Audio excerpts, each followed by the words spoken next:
distinguished guests, ladies and gentlemen, it is with great pleasure that I welcome you here this evening. Randwick City Council takes great pride in holding this civic reception tonight to honour returned service personnel and members of Randwick City's sub-branches. You know, all too frequently in this country, we hear of sportsmen and sportswomen referred to as heroes.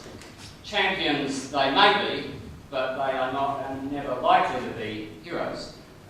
Such disregard for the term hero is even more reprehensible when we see the behaviour of many of these highly paid prima donnas brawling and bringing the reputation of their sport, indeed the reputation of young people, into disrepute. As I was researching for this speech just the other day, I came upon a story of a young man, a young soldier in the Australian Army. The following is a paraphrased extract of that archive. During the conduct of a patrol, the Australian soldier was travelling in a vehicle convoy when he was attacked by a numerically superior, entrenched and coordinated enemy ambush. A high volume of sustained machine gun fire and effective use of rocket-propelled grenades initiated the ambush. The patrol suffered numerous casualties, completely lost the initiative and became pinned down. It would be over 2 hours before the convoy was able to make a clean break and move to an area free of enemy fire. In the early stages of the ambush, the young soldier reacted spontaneously to regain the initiative. He moved rapidly between alternate positions of cover, engaging the enemy with anti-armour weapons and his rifle. During the early stages, he deliberately exposed himself to any enemy fire in order to draw attention to himself and thus away from wounded soldiers. This selfless act alone brought about enough time for those wounded to be moved to relative safety.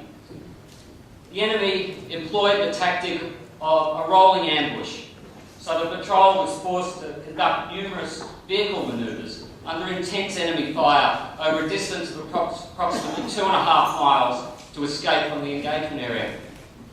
The withdrawal was even more difficult as casualties took all the available space within the vehicles. Those who had not been wounded, including the young soldier, were left with no option but to run beside the vehicles. A short time later, it was discovered that a severely wounded interpreter was mistakenly left behind. Displaying a complete disregard for his own safety, the young soldier moved alone, on foot, across 90 yards of exposed ground to recover the wounded interpreter. This movement drew intense and accurate machine gun fire from the enemy's entrenched position.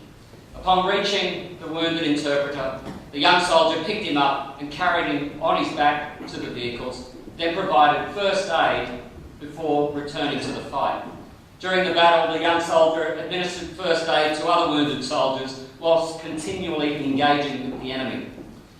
The young soldier's acts of exceptional gallantry in the face of accurate and sustained enemy fire saved the life of the interpreter and ensured the safety of the other members of the patrol.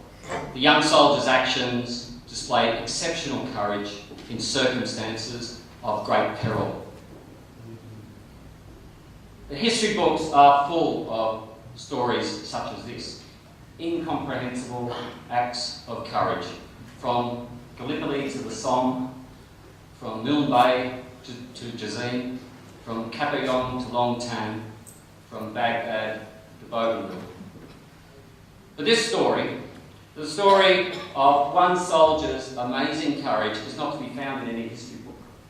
Not yet, anyway. Because these events took place just over 6 months ago in Afghanistan.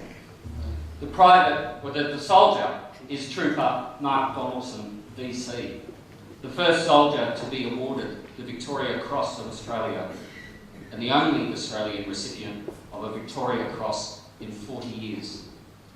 Such acts of heroism are rare,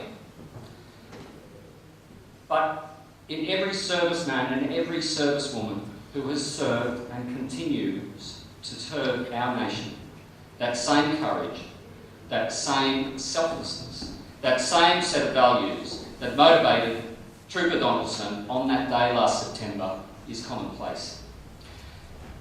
I'm very proud that we have here tonight with us young Australians who are currently serving with distinction in the Australian Defence Force. They're in good company. They're in company of those who served before them. Veterans, you. Veterans who appreciate and who know firsthand the challenges of life in the services, the perils of life on active duty, away from home, a life away from family and friends. In fact, since the Vietnam War, more than 100,000 Australians have seen active duty overseas. So never believe that the courage of young Australians is wanting.